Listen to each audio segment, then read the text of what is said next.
खरात नंतर आता आणखी एका महाराजावर बलात्काराचा गुन्हा दाखल झालाय। नांदेडमधल्या एका मठातल्या महाराजावर गुन्हा दाखल झालाय। 39 वर्षीय महाराजानं महिलेवर अत्याचार केला।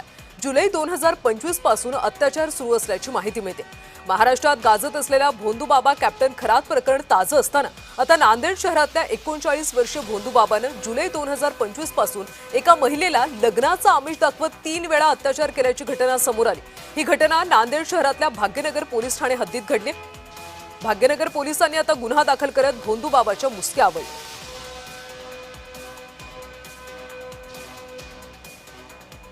नांदेडमधल्या मठातल्या एका महाराजावर आता गुन्हा दाखल झालेला आहे। 39 वर्षीय महाराजानं महिलेवर अत्याचार केला। जुलै 2025 पासून हा महाराज अत्याचार करत असल्याची माहिती मिळते।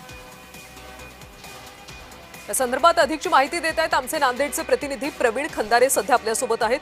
प्रवीण, अतिशय संतापजनक अशी ही सगळी बातमी आहे। खरं तर एक महाराज आहे आणि त्यानंच महिलेवर अत्याचार केलाय। त्या महाराजाचं नेमकं नाव काय आणि काय कारवाई झाली आतापर्यंत? नक्कीच कल्याणी, अत्यंत संतापजनक ही घटना आहे। महाराष्ट्रामध्ये कॅप्टन खरात हे प्रकरण ताजं असतानाच नांदेडमध्ये असा प्रकार घडतोय।